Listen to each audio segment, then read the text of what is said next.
Hi everyone, welcome to another episode of She Blooms podcast. I am really excited about today's episode because today's podcast is featuring somebody that I really respect and I've respected for a very long time. And you know that with the podcast, this current series that we're doing is just featuring amazing women who are doing amazing things, who have had seasons of blooming and are still in seasons of blooming. And the essence of getting them here is for them to share your story, to motivate us, inspire us, and even give us lessons that we can pick from the mistakes and, the great things that they have done. So our guest today is Mrs. Tope Oladokun. Backstory is I knew her when I was in school. When I was in my first year in school, I remember that I was going to church, but I felt so disconnected from what was happening in church. But I remember that every time that I would see her, I would just say to myself that, I really like this person. I've never spoken to this person before, but I think that there was just an aura that she had. And now, years later, and I'm a bit more mature and wise, I think one thing that what I've realized is the genuineness of her heart. And I think that was what the aura was that I always picked then. Because there was just something really, there was just a fragrance, and it was just this really nice warmth that she had around her then. And, now so many years later, I'm so excited, I'm fangirling. But I'm really, really excited to have her on today's episode. And she's just going to be talking to us about her blooming story, her blooming journey. I knew her maybe 5, 6, 7 years ago. And between then and now, she's such a phenomenal woman. She's currently the regional, the senior manager, regional trade, national channel leader for modern trade, e-commerce and pharmacy, SLS, at Procter & Gamble. And she's also the founder of Pivot Leadership Initiative.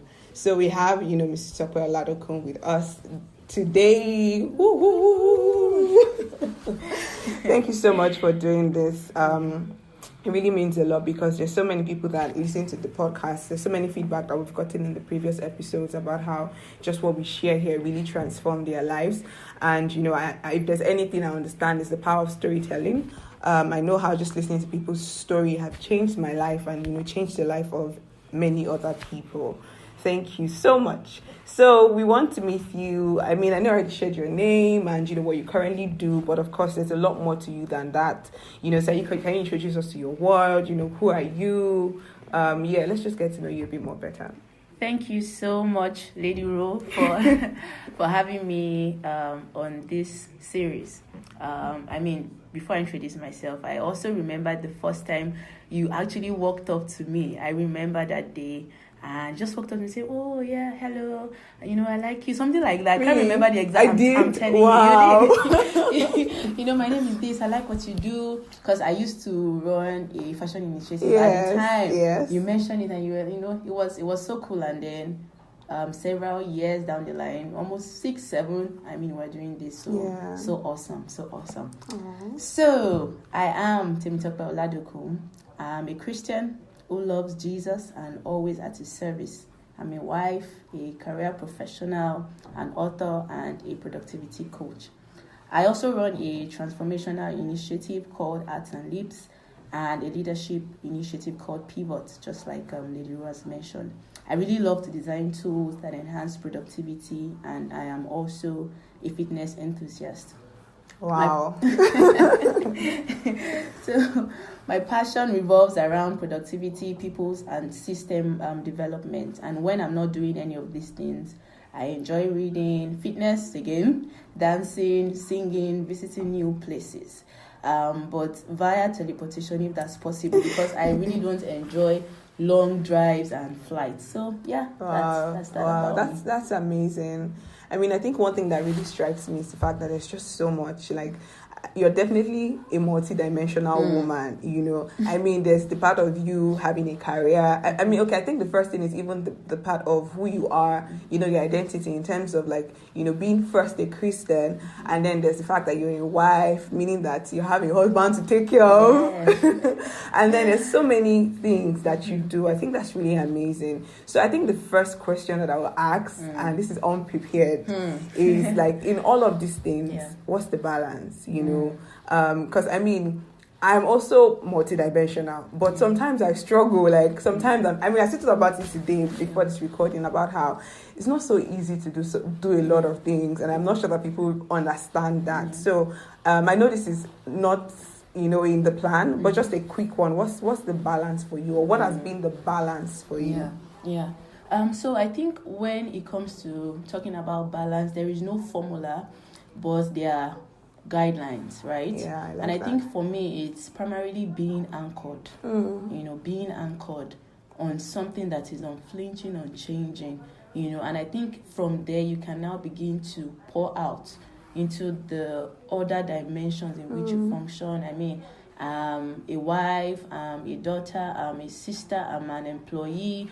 I run several things, and sometimes, of course, every waking day, I may not necessarily give equal attention to all of these aspects. But when you are grounded, you can have the right mind space to begin to prioritize and say, okay, in this season, this is what I am.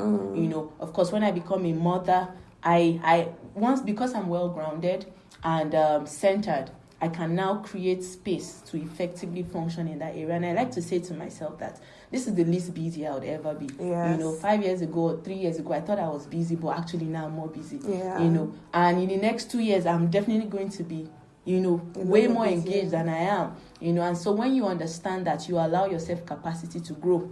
Maybe me 3 years ago would not have been able to manage all that I was doing with my wifely duties. So I think it's first being centered, because it's when you are being centered, you also grow capacity. You focus on what really matters. That at the end of the day, beyond what I do, my work with God has to be unflinching. That is non-negotiable. My duties as a wife is unflinching. So you can really prioritize and say that in the large scheme of things, what are the non-negotiables? So I think the primary guide for me is being centered. Amazing. So just the spin off of that, because from previous episodes, there are always a lot of questions, and I like to believe that not everybody that listens to this podcast might have the foundation that we have. So when you say centered, what does that mean? And Yes, what can you just touch a bit more on what being grounded or centered is? That's a very good question. So I think it's paying attention to yourself. Not necessarily in a selfish way, but in a way that realizes that I need to be poured into, to be filled, to be perpetually filled, so that I can overflow and serve others better. When you are running a machine or a car, you want that car or that tool to do something. But if that tool is not constantly being sharpened, for instance, it's going to be blunt. And then it can't serve other things. It can't serve other people. And the thing is, people on the outside, no matter how much they love you, on some levels, they're seeking output. Output. So in terms of feeding the input, nobody can do that for you. So you have to take that responsibility. Maybe, for your health, for your spirituality, for your mental fitness, nobody's going to do that for you. So being centered and grounded means that you are feeling yourself. You are taking care of the tool, you being the tool. I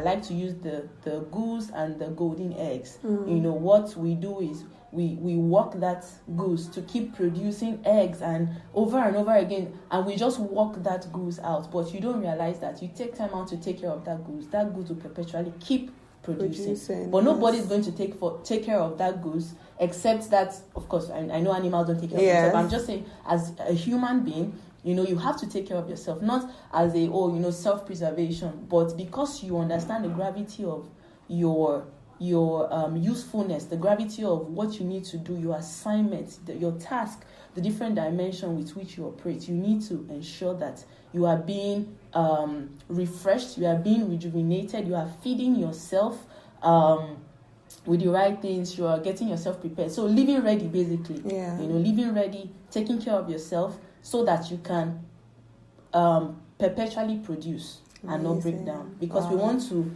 serve long term, right? Yes. We don't want to do this for 10 years and break down. We want to do this perpetually. We want to live out our days productively and with impact, high impact. So you have to have an existing rejuvenation system in your life for that to happen. Wow, that's so good. And I like that it's so practical. Yeah. So anybody that listens to it automatically knows what they need to pay attention Absolutely. to. Thank you for sharing. So blooming can be considered to be such a buzzword. It's one of the most popular words, especially when it comes to women. In 2021 and 2022. Yes. But at the same time, I feel like there's such an importance to the word. I think what happens is that, even the existence of the word in itself had some importance. But then when something is important, everything gravitates towards it, and then there's counterfeits of it. So beyond it being the buzzword, what is your interpretation of blooming? When you hear blooming, what does it mean? What does it represent? So true story, I remember some years ago, maybe 2016, 2015, I can't remember.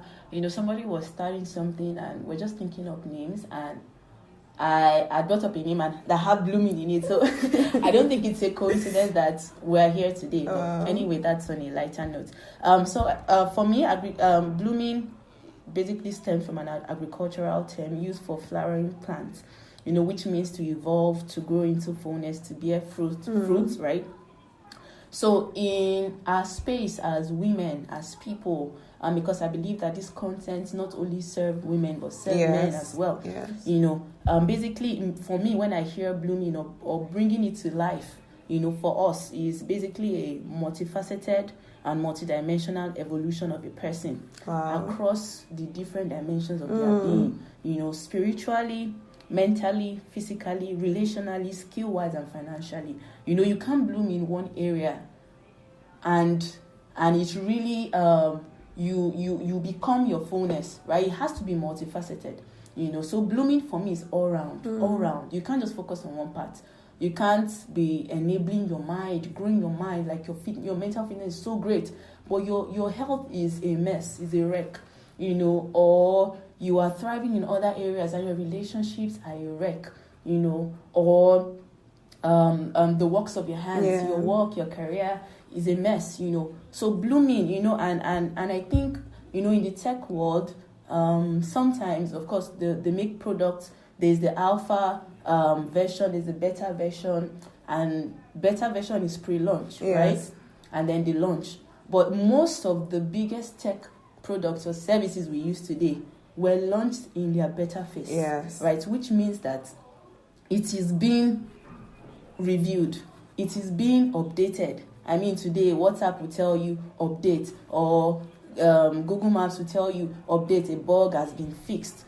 So blooming is not really a destination. Unlike a plant that, of course, they grow, the flower comes out and then they wither and die. So as humans, you don't, or as men and women, you don't get to a point where you say, I've bloomed.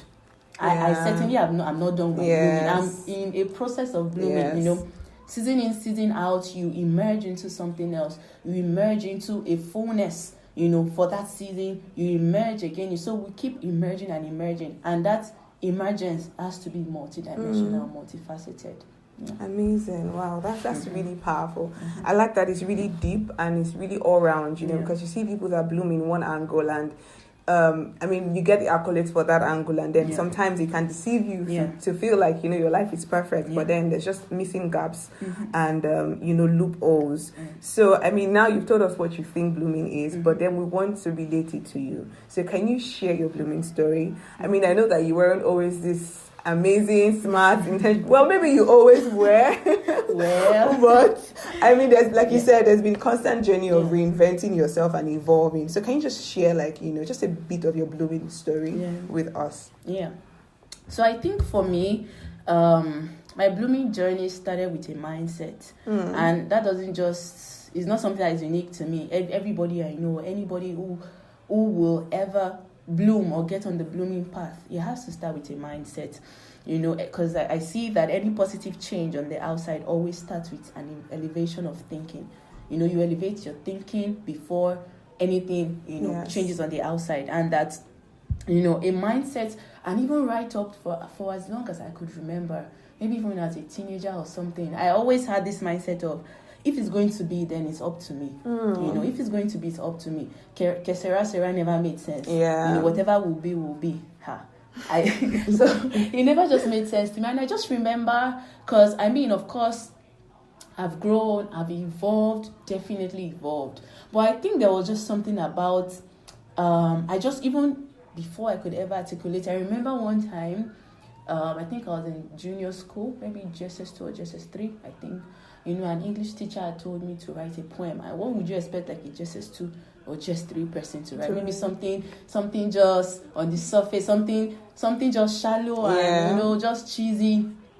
I can't remember the details, but I know I was writing something about fulfillment. Where did I even hear that from? I was just about fulfillment. I was saying something like just way over there or like way up there. And I remember my English teacher called me, "Come, who wrote this?" I said, "I wrote it, but he said it's a lie." I said, "I don't understand." Like, I didn't even realize the gravity of what I wrote, but she actually did not believe me. And I think it was later I was thinking, okay, I think there was something to this. Maybe what I was writing was way over, way above my years. So not to say that, I've always known what I knew now, but I think I just had this mindset that if it was going to be, then it was going to be up to me. Yeah, and that, I'd always been so convinced that I did not have to live out the expectation of others, but the expectation of others or replicate the images I'd grown up with, that I could really redesign my life and future, I could really redesign my life and future. Today, I tell my siblings any day, anytime that you actually don't need my permission to be great. You actually don't need my permission. I'm only going to fight you when you don't chase greatness, So I've never walked up to someone to say, "Oh, would you permit me to do this?" So I just felt like I could redesign. I could actually be anything I wanted to be. I looked around me and saw that, I don't want this for myself. I didn't know where of course, eventually getting to know God better, learning the Word of God, I had the flicker, but then the Word of God, several other materials that re-engineered my mind, just it was like fuel on top of a fire that just did not have direction, but just knew that there had to be something more. There had to be something more. There had to be something more. So I just believed that, and I truly think that this was where my journey started from. It wasn't always like a straight path, like, from secondary school till my undergrad, here and there. I just felt like there's more. There's really more to me. I could actually be anything I wanted to be, Nobody had the right to decide for me what my potential could, or the limit of my potential, or could cap me. And I think that also influenced the way I saw people. I really couldn't look down on anybody because I'm like, nobody can look. Do you know who I am? Yeah. I don't even fully know who I am actually. So if somebody today told me based on my current capacity, tells me, you know what, Tope, you're good for nothing, you can't do this. Like in my mind, I'll literally laugh at them. Yeah. Like, do you really know? Me, I don't even fully know who I am. Do you understand? Like you that tomorrow something can just happen to you unexpected. You don't even know your tomorrow. Yeah. So how dare you cap me? So I think that was always my mindset. Wow. And that just puts you on a pedestal to realize that I'm in better faith. Even if I'm not operating to my fullest capacity, even as I should today, I understand that I'm improving. Yeah. I'm committed to that improvement journey. Even if I set goals for myself and I eat it, I realize that there is more. I don't all of a sudden I begin to feel that this is all I can be. Because what I can be and what I've achieved now is so infinitesimal, right? And I think that the tools that really helped me. So, like I said, I wouldn't say, maybe in 2020 or in 2015, this was where my blooming journey started. Because, like I said, it's just an entirety of the journey, because at the end of the day, experiences, our background, the things we're exposed to, our relationship, they all influence, so you can't really tell that, it was this. Of course, there are landmark moments. If I were to ask you to tell me the story of your life, you literally would not tell me this was what happened in 2019 on August 4th. I ate this food, right? Yeah. So when we want to tell our life stories, we use landmarks, maybe events that marked our minds, right? So of course there are those landmark events, some I may not even remember. Maybe I heard somebody I may not even remember, but something just marked my mind. But it's just a long expanse of journey that wasn't necessarily straight, right? So, but I think that it was that mindset, really. That mindset. Realizing that if it will be, then it's up to me. If it will be, then it's up to me. If it will be, then it's up to me. And because of our cultural biases where people, if their thinking have not been elevated, they feel like when something negative happens to them, it's because of some external force, some supernatural external force, But when you realize that if it will be, then it's up to me. It just puts you on that pedestal, and I think that was it for me. Just realize that if I actually want this in 2023, then it's up to me to begin to do certain things to ensure that I can enter that reality, So the future really is by design. You design the future. Yes. You design the future. Design the future. And when you start to live on that pedestal, things don't surprise you. When they eventually happen, you are not, because all the giddiness you felt it. If there's any emotion you feel, it's more of gratitude and you being in awe that you participated with God to create that reality, that awesome reality you want for yourself. So I think that was it for me. And I would say to people, I remember then on campus, I don't think I had any friend who I did not try to start exercising or working out. I can in fact, countless number of people. That's so true. Yeah. Because I know I have a friend, Temi. Remember she said that when she was there, I think she stayed with you for a while, and then you're always working out, and then you try to get her to work out. So. I'm telling you, I remember I would wake them up, like I would drag them to work out with me, and I'll tell them like I still see myself at age 60. Like still being vibrant, still working out. And that's true. I still see myself at age 70, 80, being spiritually agile, vibrant, my mind rocking, my body, rocking as well. And for me, it was the long term. It was a long-term goal and game. So it wasn't just short outburst of, Tope is hot now, but it was really the long haul for me, and understanding that when you are thinking long haul, there will be times where it's not convenient to do it. It could get boring, it could just feel mundane, but people don't care about that. People care about the output, but it's having this commitment to the process, having this commitment to applying yourself long term that ensures that you consistently have output. So I think for me, that's my blooming journey. I'm still on my blooming journey. Yes, actually. You are. Yeah, but I think that once that mindset is settled, you would know how to navigate season in, season out. Yeah. You will know how to navigate, understanding that I'm in better phase. I'm in better phase. I've not arrived. I've not bloomed. Yes. I'm blooming. Yes. I'm becoming. I'm evolving. So I think that's really powerful.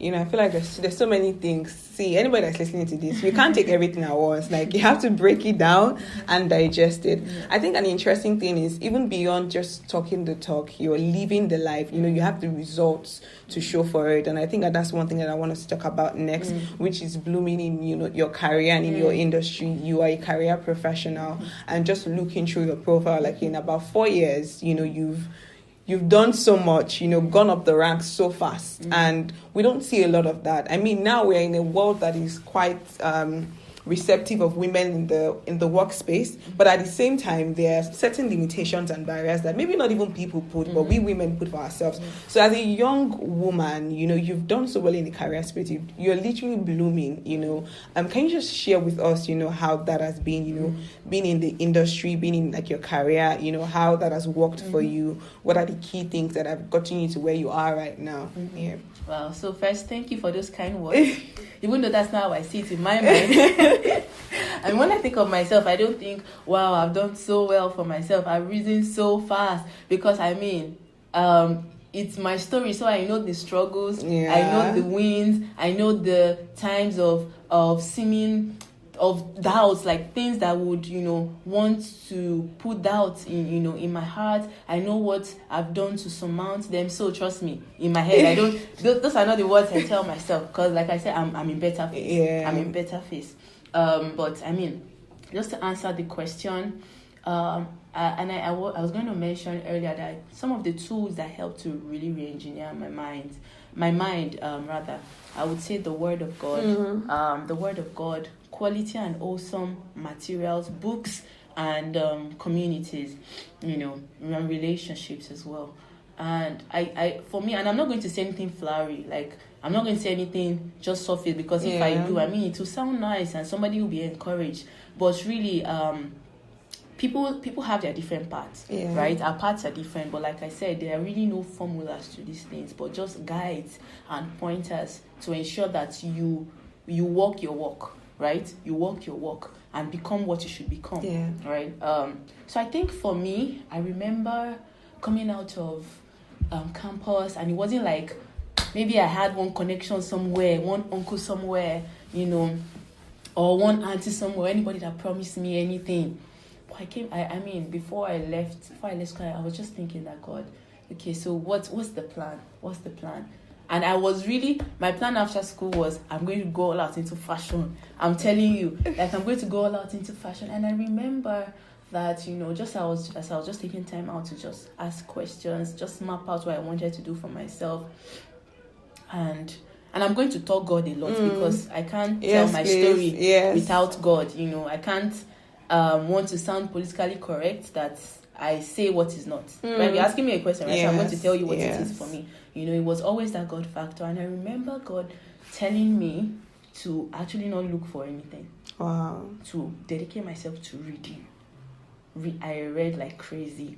And thinking back at it now, I realized in thinking back at it retrospectively that God really wanted to I used to read. I was given to reading. It was like intense reading. And of course, you'd expect that when one finishes school, they just lays around and sleep. But I had strict schedule for my day. Even when I was napping, I actually planned for the nap. I wake up this time, I do this at this time, I read my Bible by this time, I read my books that I had queued up for this time. Like, I was reading, no jokes, like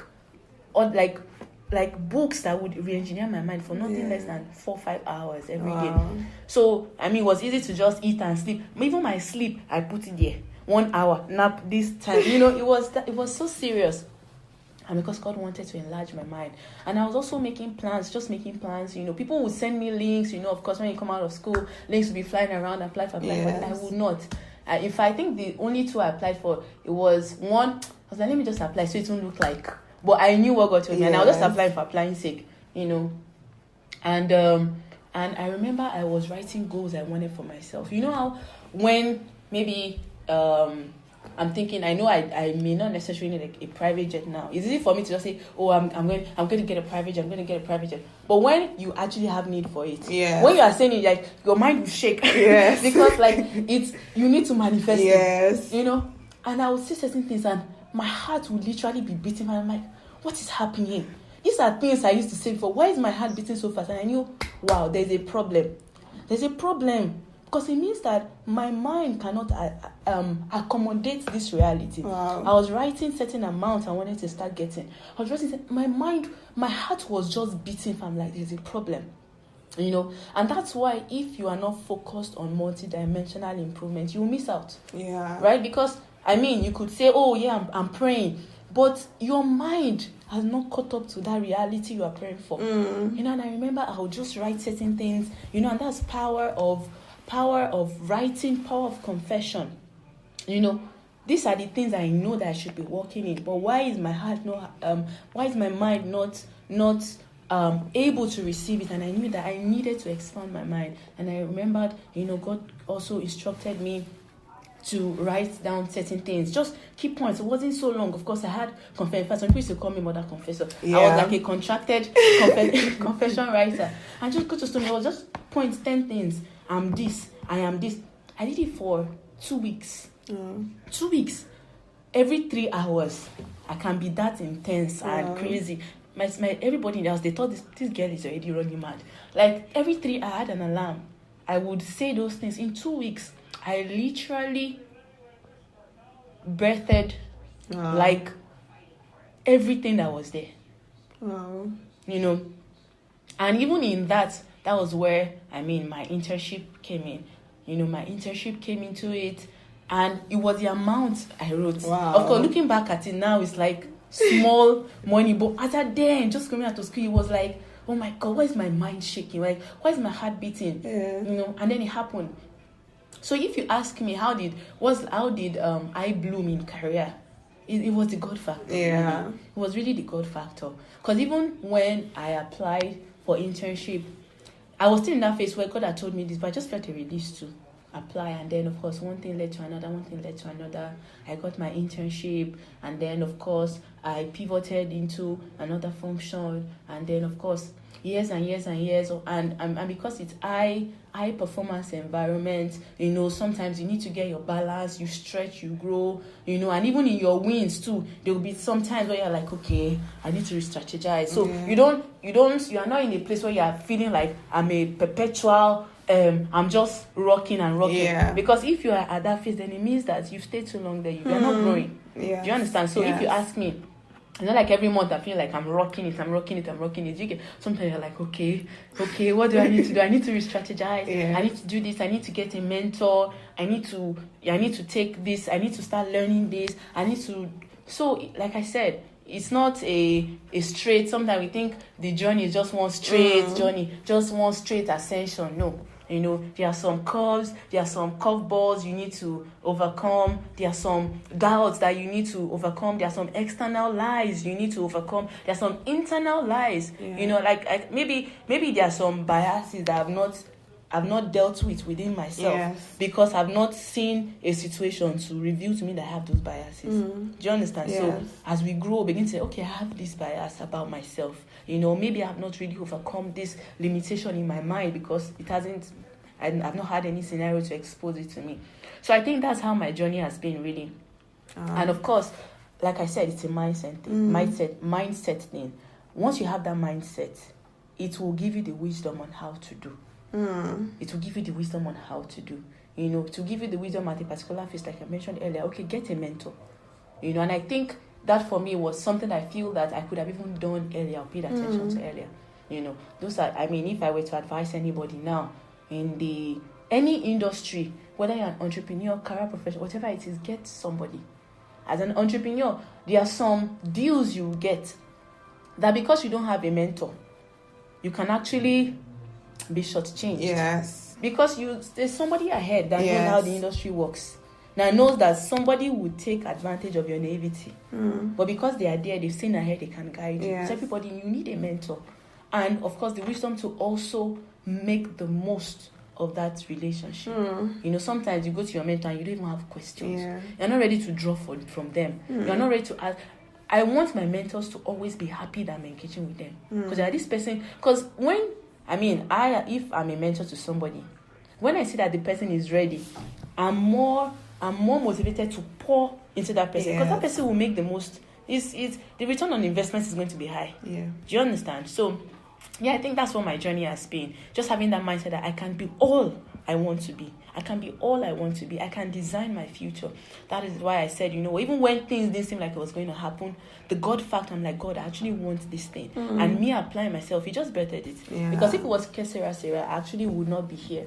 Despite the fact that I feel like I'm not where I can be, I certainly won't be where I am today if that mindset was not already in place. I could be anything. I didn't have to settle for less. I shouldn't be shortchanged because of my gender, because I don't have Y chromosome. Y chromosome is not the custodian of greatness. Greatness, wow, that's the word. Greatness can be in anybody. Greatness actually is in anybody, and anybody can live out that greatness and have that greatness manifest. Wow, that's really powerful. That's really, really powerful. And you know what? Wrapping up now, but just a couple more things. So in all of these things, speaking about the power of mindset and God and everything, and I know that you don't want to toot your horns, but at the same time, you can have all of these things, and if the you factor is not in place, that's in terms of intentionality, obedience, all of these things would just be wasted material. So can we just talk a bit about the power of intentionality and how it can aid the blooming process? Because as you speak about, reading the confessions for 2 weeks, having a plan, it takes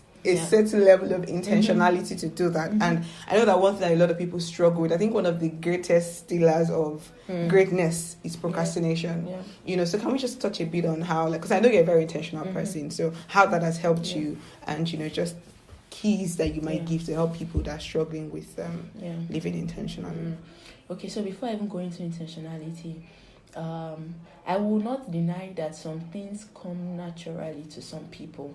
And maybe I'm one of those people, but I still do not totally agree that it's also completely by nature. There's nature and there's nurture, And I believe that beyond, because if I say it comes naturally, then there's no hope for somebody who feels like it doesn't come naturally to them. So I'd like to say mindset. I still come to mindset. I still come to mindset, because even the one that feels like, I'm just everywhere.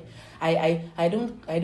If I look through my life, I've not exhibited pattern of consistent commitment or consistent intentionality. Just having the mindset. Once you know that if it will be, it is up to me. It will drive you to be like fire. Somebody just putting fire on your behind. You don't put fire on somebody's behind and then they are standing still. They are running. So I think that once you have that, it would impact how you see things. And I just have a couple of points here that, intentionality really is taking ownership for the outcome of your life. Intentionality is commitment, like committing to finish what you started. Wow. And I think that's something that is missing in this generation. Yes. And I like to say that when you have a consistent pattern of finishing what you started, you end up trusting yourself. You can trust yourself, and people can trust you. Wow, that's true. And even your mind, because you are re-engineering your mind. Usually we think that some things are just over our heads and cannot be explained. We are not as detailed as we think. The brain likes to follow shortcuts, right? So imagine like a pathway, right?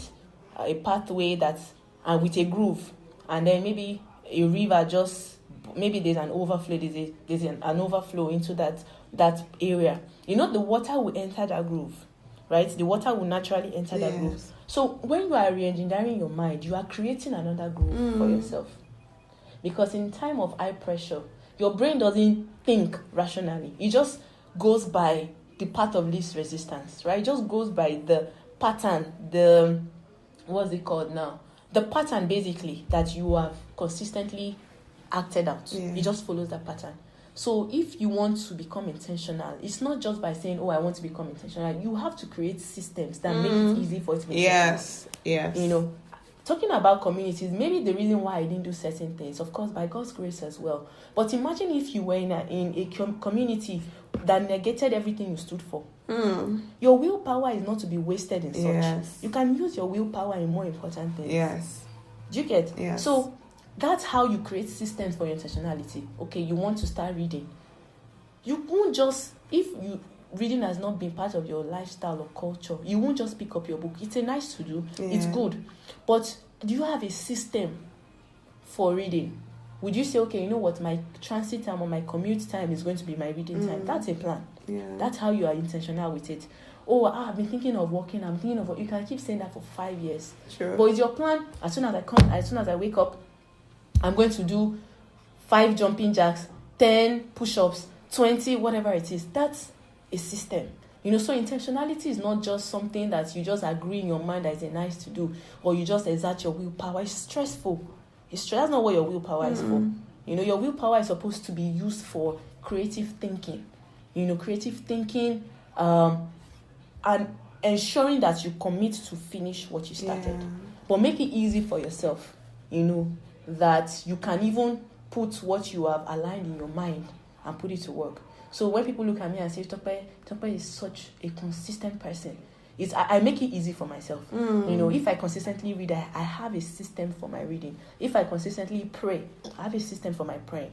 If I say I want to fast, fasting is nice to do. I don't just fast because I feel like I say, okay, I'm going to set aside Wednesdays to fast. I'm going to set aside Fridays to fast. When comes, I don't have to think about it again because I already have a plan for it. So I think that's how to get on that pedestal, on that walkway. Have a system. Have a system. That's the arc to it. Anybody you see that exhibits virtues such as intensity, consistency, they make it easy for themselves by having systems. If you don't want to smoke, for instance, rather than say I don't want to smoke, have a plan for you ask yourself, when I see smoke, what's my action?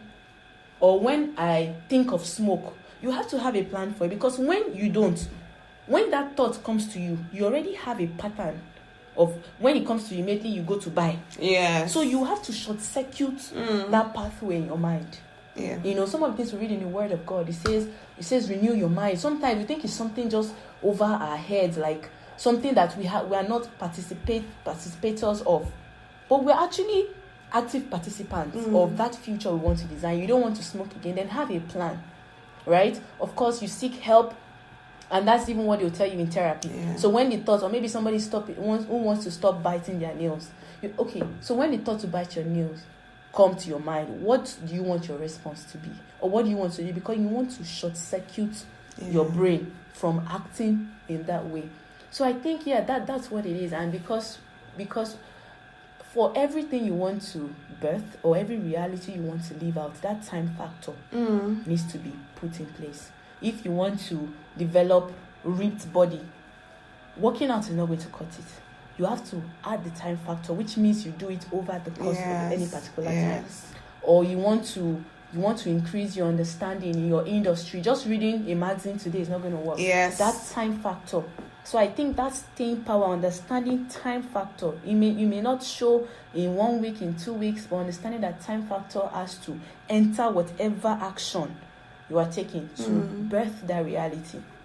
So so I think that's the act to intentionality. Keeping at it, having a system, and allowing time factor come into it. And allowing time factor. And knowing for yourself that these are the things that I see myself doing till the end of my days. Have that.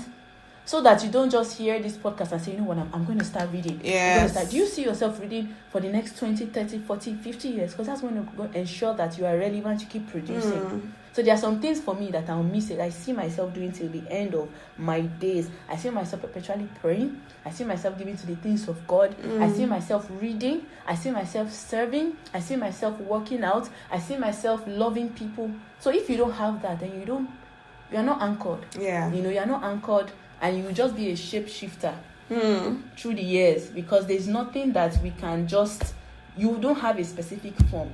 Once you do this over time, there's a form it makes you into, right? So I hope I hope the things I said are clear enough and practical. I think it is. I think it really is. And I mean, there are a lot of things you said that I can resonate with, even in things I have said that I wanted to do, but I realized that when I wasn't creating a system around it. For example, there was a time where there were certain things that I wanted to do. There was a certain amount of hour that I wanted to give to doing something, but I wasn't doing it. I remember it wasn't until I started to intentionally set alarms. So my alarms would go off every time. People knew me that my alarm would always go off. My husband called me alarmist.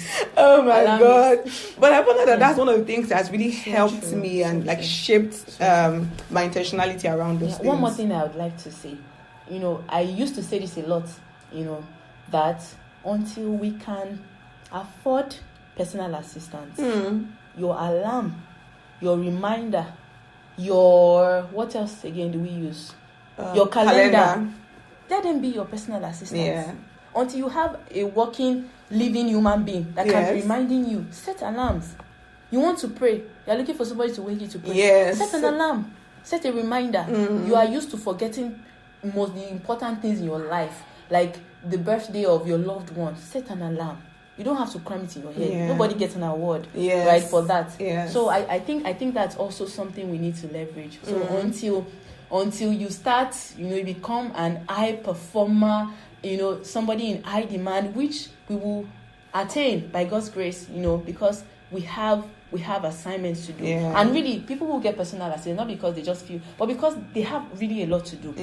But until then, where you are at, you can deploy these free tools as your personal assistants to do the things you need to do, so that nobody at the end of the day has any excuse to not become, to not bloom, or to not get on that blooming pathway and pedestal and journey. Amazing. That's so amazing. I think this has been a really wholesome episode, and I think the thing for me is just how practical it is. There are things that even just from listening, I'm like, okay, you know what, this is it. I'm going to pay more attention to all of those things. So I think to wrap up, just on a lighter note, we just want to hear a bit more about your lifestyle. What you do for fun. Of course, we know you're married, but what's the tea around that? What's the on the lighter note? What's the fun thing for you? Well, I think I'd mentioned things I like to do. So some people might say I might be too serious, but so I like to go to exotic diners, right? Okay. I like it. But I mentioned that I don't like commute time. So do I feel like Lagos is just so lopsided, this mainland and island thing, right? Where if you want to go to the classy, exotic ones, you have to go to the main island. But do you know, because of the drive, I actually just look for somewhere else on the mainland. Oh God. So yeah, and I love to visit new places if the commute time is not so much. Don't mind me. What I love to do for fun, it may seem so. I just find it fun. Well, yes. You know that one, Abby. That's just go. Yes, I love to sleep actually. So if I'm stressed and you're trying to get me to do something fun, that fun thing is stress until I've slept. So yes, I like to sleep. So sleep is my primary self-care. I love to sleep, and I love to create productivity tools. I just love it. I just love it. Like, even if it's my personal budgeting planner, I call it my dough planner, right? Dough means money. I call it my dough planner. I just love editing and updating and just working on it and just working on stuff that just simplify people's lives. What else do I love to do? I love to just chill and see. I don't really see movies, but just love to chill, see movies with my husband. So I feel like the movies are more interesting because I'm seeing my husband, or maybe with people that I just enjoy being around. And I think I love enjoying being with people, just gisting and just talking with them, because I realized that, that's how best you can even serve people. In just casual conversations, them just coming around, you guys just chilling and having fun and just gisting. That's how you get the true gem. But if we even look at Jesus and his disciples, some of the things that we read today and we're like, oh my God, so powerful. It wasn't conversations. It wasn't even at the top of the mount talking to the crowd. It was just having conversations with the disciples. They would just come and even in the part where he says that teach us how to pray, they were just chilling, and disciples came to ask him. So I think those are the things I truly find fun. Yeah. I hope I just didn't end up making myself look so serious. No, actually. I think that sometimes when we say what do we do for fun, people always have this expectation. We get if we're being pressure. real, it's the basic things and all of that. So true. I think this has been really, really exciting, and I've absolutely enjoyed this conversation, and I'm sure that people have too. So I don't know if you have any last words or anything that you want to say to us before we go, and then how can we find you? How can we connect with you? How can we, get some of the services that you offer and the products that you have? I mean, this productivity thing, I'm sure there are so many people that they are looking for it. Yeah. So I think last words for me. So this last word thing is so tough because there are so many things you can say, but I like the fact that you can actually create any future you want for yourself. And when you understand that, you realize that if it's a terrible future you can create, it's up to you. If it's that beautiful future that you would love and be proud of, it's up to you. So we can create it. So let's take ourselves seriously. Let's take our potential seriously. Let it not be that everybody's always telling you have potential, but you don't even take yourself seriously. And when you begin to also partner with your future self to ensure that you get to that expected end. Yeah. I hope that was a solid last word. That was. Yeah, so how I can be reached. So you can reach me on LinkedIn. Just check for Temitope Oladokun. Oladokun. Adeniji was my maiden name, so Adeniji Oladokun. And you can hit me up on Instagram or connect with me on Instagram at Temitope_Dokes, right? DOKS, Temitope_Dokes. And Twitter at Shodity, SHODDIE _TEE. And these are the mediums with which I provide the services. And of course, as we begin to provide focused services and of course begin to offer focused initiatives as well on these 3 platforms that I've mentioned, of course you get more information on that. Amazing. Thank you so much for doing this. Thank you. Such an honor. Thank you so much for having me.